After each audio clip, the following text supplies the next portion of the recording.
One of the most attractive features of Wilkes University to incoming students is the architecture found on campus. Wilkes University's campus is populated by buildings that have been donated to the university.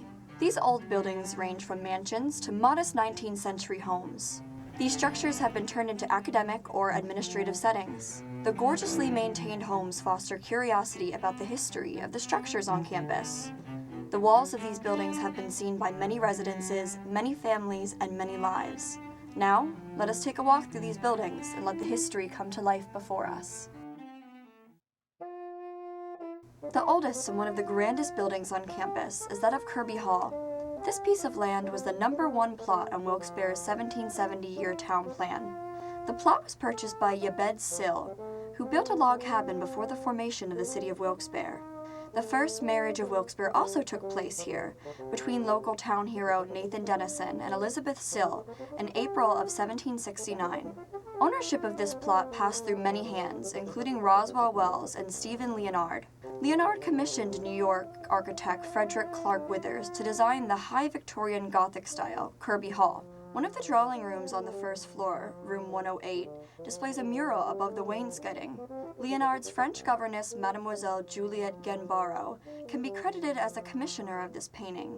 Kirby Hall's owners continued to change as J. Frank Lee in 1880, Reuben Flick in 1886, and finally Fred Morgan Kirby in 1905. Kirby Hall also had a carriage house that was used as a student center and a cafeteria before being demolished for more greenway space.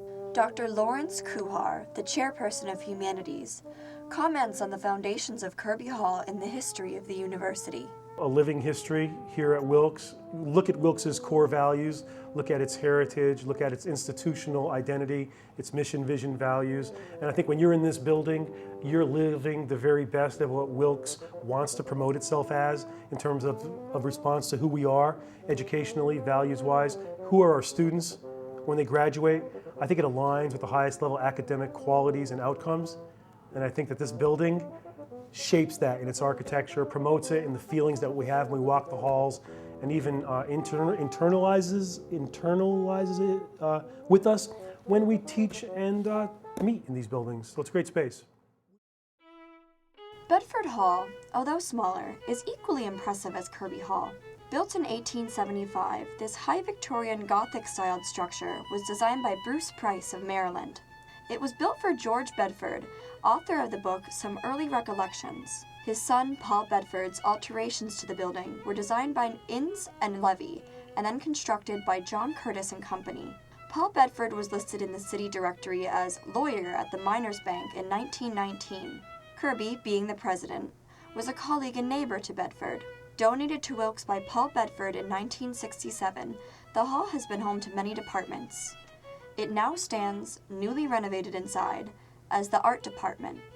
Professor Sharon Cosgrove, Associate Professor of the Arts, comments on the architecture of Bedford Hall. The style of architecture is considered high Gothic. If you walk around the exterior of the building, you'll see some windows that are arched windows that go to a point at the top. That's a very classic example of high Gothic architecture. I think the buildings are really full of all kinds of wonderful stories. It's like a container that contains, where did the Bedford family sit to have their meals? Was this a glorious parlor at some point that had luxurious furniture and they entertained? If the building was built in 1875, you would have carriages coming down this street, not automobiles. Chase Hall, another impressive building of the campus, is a large Tudor Revival-styled home. The white stucco over red brick that characterized this building can be attributed to the classical revival of white buildings. Built in 1917 for Frederick M. Chase, this home is a symbol of northeastern Pennsylvania's coal industry. Chase moved to Wilkes-Barre as a teen only to work in the coal industry. He advanced his career to eventually be the president of the Lehigh Valley Coal Company. His wife, Ellen Werner Stark, was a sister to Admiral Harold Stark. Ellen Stark donated the building to Wilkes University in 1937 in memory of her sister and her husband. Alexander Sparazza, Director of Admissions, comments on the appeal of Chase Hall in attracting prospective students to the university. Chase Hall, I think, can influence students' decisions to come to the university. As a building itself, many students comment on the mansions on campus. Definitely Chase Hall, feeling kind of like a home, if you will. It was a home at one time. And basically, we want students to feel that from the university. Wekesser Hall stands beautifully and boldly today, a reminder of the wealth and creativity in Wilkes-Bare's history. This building is another example of the classical revival, with its Indiana limestone walls. Wekesser has puzzled many when looking to categorize its style. Some call it Beaux Arts style, meaning eclectic of many other styles. Others have termed Wekesser as a French chateauesque. No doubt French influences can be seen in this beautiful building. Designed by the famous Charles H.P. Gilbert of New York, Wekesser was built between 1914 and 1916. In 1912, Frederick J. Wekesser was the district manager at Woolworth's store. Again, it can be seen how the residents of Wilkes-Barre were business partners alongside of being neighbors. The building originally had a third-floor ballroom and a pool room in the basement. The pool room had a mother-of-pearl railing. All of the marble in the building was imported from Italy. This building has been used as the president's house and even dorms at one point. Today, this legendary building is used for administration.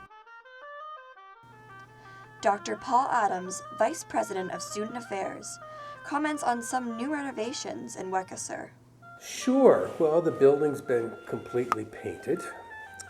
Some of the rooms have been redesignated. A conference room has been converted into the president's office. Some of the wall-to-wall carpeting has been pulled up and exposed the wonderful parquet floors, and they've been refinished. Painted the ceiling in the hallway, which we don't think has been painted before, but the architects who designed the scheme for the building took that from the ceiling in Grand Central Station, the idea for that. And I think it really sets the hallway off in a beautiful way. Michael Wood, Vice President of Advancement, comments on the craftsmanship of Wekesser Hall. I think you could argue that's one of the most beautiful buildings on campus, one of the oldest buildings on campus, and one of the most unique. It's one thing that we have that other campuses don't have. Taking a walk on Wilkes University campus is one that is filled with many sights to see. From the towering Kirby to the practical Chase Hall, old buildings are eminent. Prospective students should consider the rich history of campus when choosing Wilkes University. Many are in agreement that Wilkes-Bare's historical background fosters a comfortable and beautiful environment for Wilkes University students to live and learn. One of the wonderful aspects of Wilkes is this blend between these older historical buildings and these newly created functional buildings that have been designed for their intended academic purposes. And I think the campuses blends those things together. What better building to give us the premier first impression than a restored and refurbished Wekesser Hall? Our students, we do know that there's a competition quite often to live in some of the mansions, and they do like going to school, going to class inside of a small classroom that's in what used to be an old dining room or an old living room like you have next door in Kirby Hall. I think the mansions and the houses here at Wilkes, on Wilkes' campus are absolutely big draws. Definitely, it brands a certain ethos, a certain character. It certainly advances a differential between other campuses in the region, including King's, University of Scranton, Marywood, probably Misericordia as well. I think that these mansions, again, are physical values, right? They bring students into an awareness of what it is to achieve a high-level academic outcome in a space that aligns with the vision for that outcome.